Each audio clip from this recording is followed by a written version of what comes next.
Friends, कैसे हैं आप सभी का हमारे YouTube channel RM physics class में स्वागत है। चलिए शुरू करते हैं आज का वीडियो। आज का वीडियो शुरू करने से पहले हम आपको बता दें, अगर अभी तक आपने हमारे चैनल को सब्सक्राइब नहीं किया है तो इसको सब्सक्राइब जरूर कर लें, बेल आइकन को प्रेस कर लें ताकि हमारे द्वारा जो भी वीडियो अपलोड की जाए उसका नोटिफिकेशन आप तक सबसे पहुँचे। तो पिछले वीडियो में हमने बात किया था वैद्युत क्षेत्र के विषय में, वैद्युत आवेश के विषय में। हम लोग पढ़ रहे हैं इलेक्ट्रोस्टैटिक्स। अभी हमारा फर्स्ट यूनिट चल रहा है, इसमें हमने पिछले 2-3 वीडियो बनाए हैं। उसी के क्रम में आगे आज हम पढ़ने वाले हैं वैद्युत क्षेत्र की तीव्रता के विषय में। तो वैद्युत क्षेत्र की तीव्रता है क्या? वैद्युत क्षेत्र की तीव्रता वैद्युत क्षेत्र की तीव्रता, इंटेंसिटी ऑफ इलेक्ट्रिक फील्ड, ये क्या है? देखिए, वैद्युत क्षेत्र क्या है ये आप समझ चुके हैं। वैद्युत क्षेत्र की तीव्रता क्या है? किसी बिंदु पर वैद्युत क्षेत्र का परिमाण कितना होगा?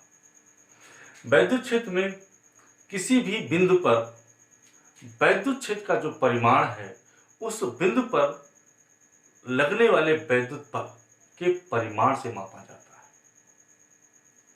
हम ये मान लें कि यदि वैद्युत क्षेत्र में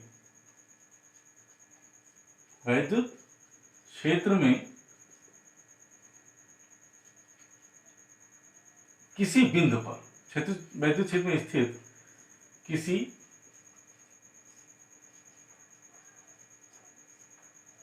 बिंदु पर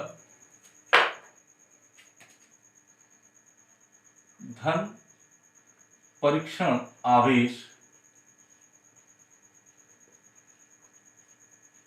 Q0 हो तथा उस पर आरोपित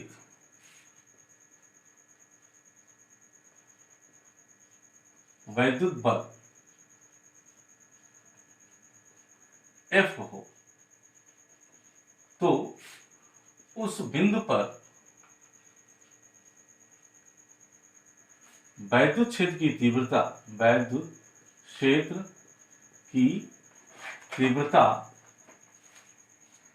E बराबर F/Q0, यानी वेक्टर E इक्वल टू क्या होगा? Vector F/Q0। इस प्रकार से हम इसको परिभाषित कर सकते हैं। हम चाहें तो इसको दूसरी तरह से भी परिभाषित कर सकते हैं। हम Q0 को मान लें 1, तो हम ऐसे भी कह सकते हैं कि वैद्युत क्षेत्र में स्थित किसी बिंदु पर या वैद्युत क्षेत्र में किसी बिंदु पर रखे एकांक धन परीक्षण आवेश पर, किसी बिंदु पर स्थित या रखे एकांक धन परीक्षण आवेश पर लगने वाले वैद्युत बल का परिमाण उस बिंदु पर वैद्युत क्षेत्र की तीव्रता के परिमाण को वैद्युत क्षेत्र की तीव्रता को व्यक्त करता है। यानी उस बिंदु पर वैद्युत क्षेत्र की तीव्रता होगी, यानी E बराबर क्या होगा? F/Q0। ठीक है। अब इसका मात्रक क्या होगा? यूनिट क्या होगी इसकी? हम जानते हैं कि बल का मात्रक न्यूटन, आवेश का मात्रक कूलम। तो मात्रक क्या बनेगा? सिंपल, न्यूटन प्रति कूलम। ये इसका मात्रक होगा। चूंकि वैद्युत आवेश वैद्युत बल एक सदिश राशि है और आवेश एक अदिश राशि है, इसलिए वैद्युत क्षेत्र भी एक सदिश राशि होगी। दूसरी चीज, इस वैद्युत क्षेत्र की दिशा क्या होगी? यानी वेक्टर E की दिशा, वेक्टर लगाया है दिशा, तो दिशा क्या होगी? E की दिशा वही होगी जो F की दिशा है।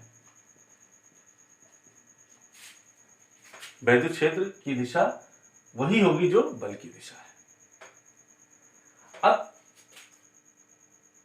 ये धनावेश है, अगर मान लिया ऋणावेश होता, आवेश की प्रकृति ऋणावेश है, तो उस वैद्युत क्षेत्र में जिसमें ये धन परीक्षण आवेश हमने माना था, इस धन परीक्षण आवेश के स्थान पर यदि कोई ऋणावेश है तो उस पर वैद्युत बल की दिशा क्या होगी? विपरीत होगी। चूंकि वैद्युत बल की दिशा विपरीत होगी, इसलिए वैद्युत क्षेत्र की दिशा भी विपरीत होगी। हम ये जानते हैं सिंपल से, अगर मान लिया धनावेश से बना हुआ वैद्युत क्षेत्र है और इसमें ये टेस्ट पॉजिटिव चार्ज लाया गया, तो चूंकि ये भी पॉजिटिव है, ये भी पॉजिटिव है, तो डायरेक्शन ऑफ फोर्स क्या होगा इस पर? ये होगा।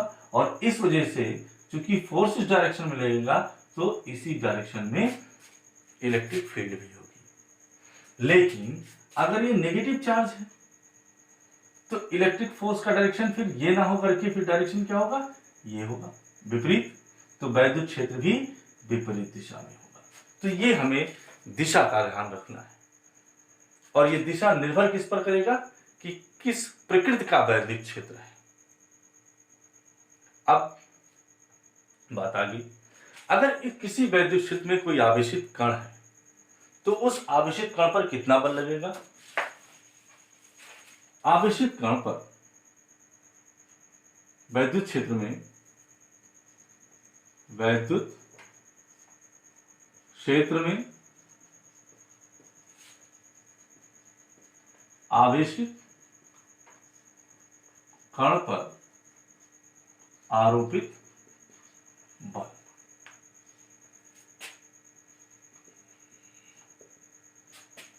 The force acting on a charged particle in electric field, और ये हमने आपको क्या बताया? इंटेंसिटी ऑफ इलेक्ट्रिक फील्ड इतनी होगी, E equals to F upon q nought. इसी फार्मूले को फॉलो करते हैं, तो यहां से एक सिंपल मैथमेटिकल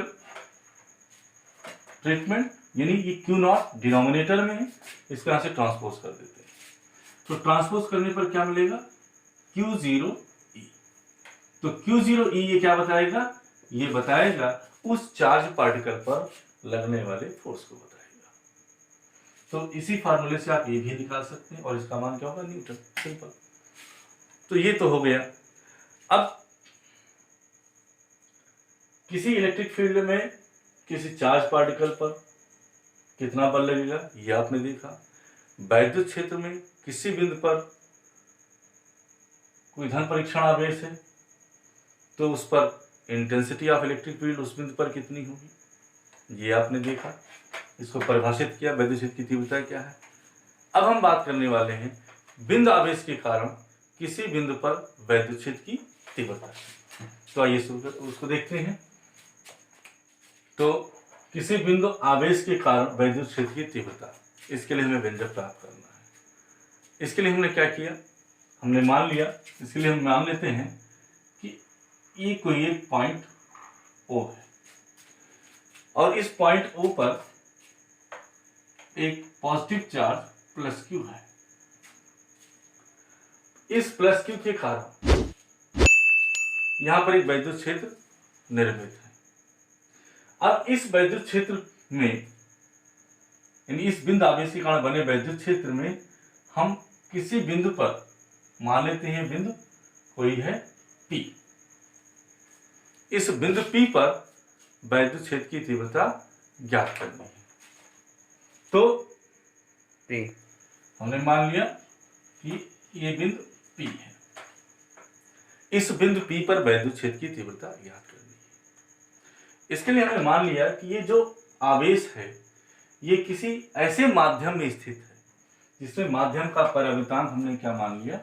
हमने ये माना कि माध्यम का परावैद्युतांक हम ये मान लेते हैं क्या है? K है। हमने ये माना कि जिस माध्यम में स्थित है उस माध्यम का परावैद्युतांक क्या है? K। तो इससे ये कुछ दूरी पर है, इस दूरी को हमने मान लिया क्या है? यह दूरी है R। तो R दूरी पर स्थित बिंदु P पर वैद्युत क्षेत्र की तीव्रता ज्ञात करनी है। हमें क्या करना है? Intensity of electric field at P, और डिस्टेंस कितने पर है? At distance R from.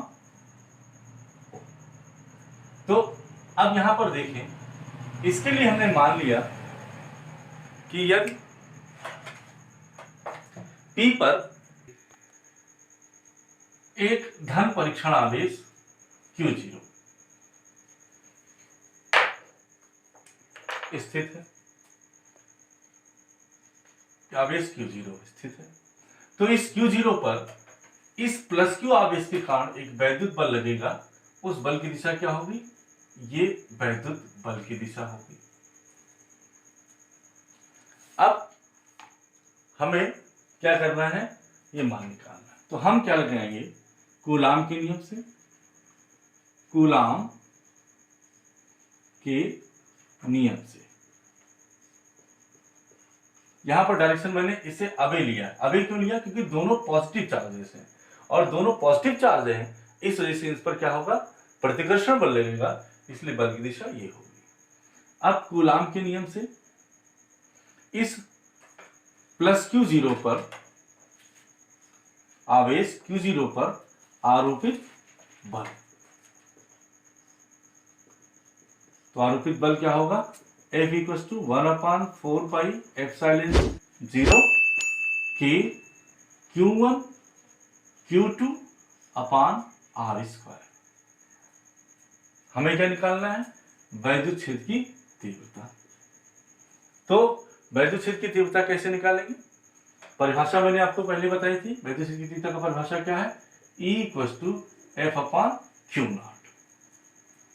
E equal to F upon Q। तो एक सिंपल सा स्टेप करते हैं, Q0 को इधर ट्रांसपोज कर देते हैं, तो F upon Q0, F upon Q0 is equal to 1/4πε0 K Q upon R square newton. F upon Q0 किसकी डेफिनेशन है? Intensity of electric field. ये किसकी डेफिनेशन है? इंटेंसिटी ऑफ इलेक्ट्रिक फील्ड की। तो ये क्या हो जाएगा? E। तो बिंदु P पर जो वैद्युत क्षेत्र की तीव्रता बनेगी वो क्या होगी? 1/4πε0 K Q upon R square. ये क्या है? बिंदु P पर वैद्युत क्षेत्र की तीव्रता। ये क्या है? बिंदु P पर वैद्युत क्षेत्र की तीव्रता। तो E equal to 1/4πε0 K Q1 Q2 upon R square newton प्रति कूलाम। तो ये हो गया बिंदु आवेश। यानी यहां पर देखिए, इस फार्मूले से देखें, अगर मान लेते हैं कि ये आवेश निर्वात में स्थित है, तो निर्वात या वायु के लिए क्या हो जाएगा? निर्वात या वायु है, तो हम इसके लिए जानते हैं कि K की वैल्यू क्या होती है? 1। तो उस समय फार्मूला क्या बन जाएगा? E equal to 1/4πε0 Q upon R square metre पर कूलम।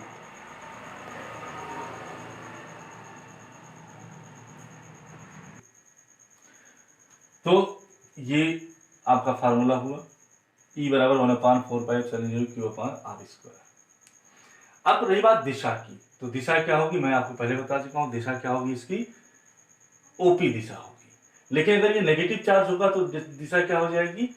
PO हो जाएगी। यानी इंटेंसिटी ऑफ इलेक्ट्रिक फील्ड जो है वो तो ये है, और जो वैद्युत क्षेत्र की दिशा होगी यहां से, तो हम वैद्युत क्षेत्र की दिशा भी क्या होगी?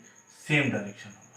अगर यहाँ पर ये नेगेटिव चार्ज होता, सपोज ये -Q चार्ज होता, तो डायरेक्शन ऑफ इलेक्ट्रिक फील्ड क्या हो जाती? फिर वो ये हो जाएगी। क्यों? क्योंकि जो डायरेक्शन ऑफ फोर्स है वो भी इस डायरेक्शन में होता है, क्योंकि यहाँ पर क्या होगा? अट्रैक्शन हो जाता है।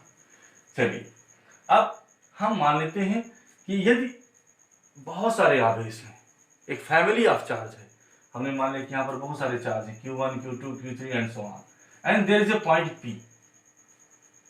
तो इस पॉइंट P पर, किसी पॉइंट P पर इंटेंसिटी ऑफ इलेक्ट्रिक फील्ड क्या होगी? बहुत ही सिंपल सा तरीका है। हम क्या करेंगे? In different family of charges की वजह से बिंदु P पर, डिफरेंट फैमिली ऑफ चार्जेस के कारण P पर कितना होगा, इसके लिए हम इंडिविजुअल इंटेंसिटी निकालेंगे। इंडिविजुअल चार्जेस से इंटेंसिटी निकालेंगे और फिर उनका क्या करेंगे? वेक्टर सम कर देंगे। यानी अगर Q1 Q2 Q3 and so on, बहुत सारे चार्ज हैं, Q1 Q2 Q3 and so on, number of charges हैं, तो नंबर ऑफ चार्जेस के कारण किसी बिंदु पर जो net intensity of electric field क्या होगी?